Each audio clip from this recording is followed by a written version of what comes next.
La foi que tu as est la clé du miracle que tu es censé vivre. La foi que tu as, c'est la passerelle qui te permet d'enjamber l'espace qui te séparait de ton miracle. Tu es peut-être d'un côté, il y a un fossé, le miracle est de l'autre côté. La foi, c'est la passerelle. La foi, c'est le pont qui te permet de traverser, qui te donne accès à ton miracle. Ne l'oublie jamais. Et c'est pourquoi je répète toujours cette chose. La Bible dit que la foi vient de ce que l'on entend. Entendez des choses à propos de Dieu. Je répète, entendez des choses à propos de Dieu. Il est important que vous soyez nourris de la parole de Dieu. C'est cela le secret de la foi de quelqu'un.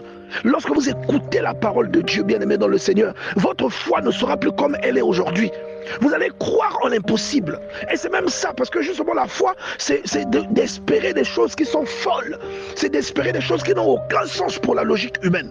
C'est d'espérer qu'un paralytique peut marcher. C'est d'espérer qu'une femme qui n'a pas de trompe peut concevoir. C'est cela la foi, bien-aimé. C'est d'espérer que quelqu'un peut suivre un processus en quelques mois, que les autres suivent en plusieurs années. C'est cela la foi. Et Dieu peut déclencher toutes ces choses, bien-aimé. Dieu peut déclencher toutes ces choses.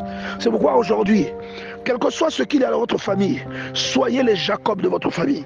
Soyez la femme à la perte de sang. Je ne sais pas qui l'avait maudit. Je ne sais pas comment cette maladie est arrivée dans sa vie. Mais la Bible dit qu'elle a décidé qu'il fallait qu'elle guérisse. Qu'est-ce qu'elle a fait? Elle s'est faufilée au milieu de la foule. Elle a attrapé le vêtement de Jésus.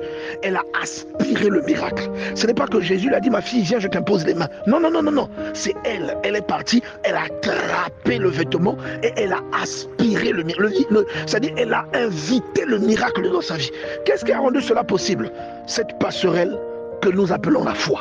Je prie pour que Dieu te donne la révélation, celle qui consiste à changer de mentalité, celle qui consiste à avoir la foi qu'il faut pour dessécher, pour assécher les combats qui sont dressés dans ta vie, quelle que soit leur nature, que ce soit des combats en rapport avec la maladie, que ce soit des combats en rapport avec le célibat endurci, que ce soit le combat en rapport avec la stérilité, avec le manque, avec l'indigence, avec l'échec.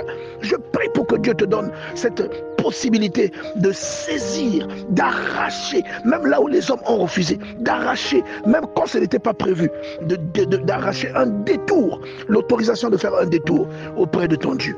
Que Dieu t'emmène dans les hauteurs, bien-aimé dans le Seigneur.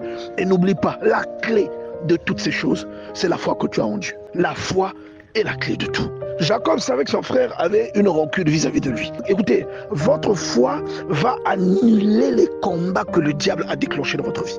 Ces combats peuvent se manifester par des oppositions, par des inimitiés et par des maladies, par une malchance, par une stérilité, par une sécheresse. Mais votre foi peut annuler ces choses. La Bible dit que Jacob a dit à Dieu, Genèse 32, verset 11, « Délivre-moi, je te prie, de la main de mon frère, de la main d'Ésaü, car je crains qu'il ne vienne et qu'il ne me frappe avec la mère et les enfants. » D'accord? Donc il savait que si Ésaü venait, lui, il n'était pas équipé pour lui tenir tête. Et il savait que cette rancune était toujours d'actualité. Mais le combat qu'il a mené, le combat de la foi qu'il a mené pendant la nuit, a fait que lorsque son frère jumeau l'a rencontré, plutôt que de s'attaquer à lui, il est venu l'embrasser et ils ont pleuré tous les deux. C'est pour ça que je te dis, bien aimé, va arracher ton miracle. Je te dis, va arracher ton miracle.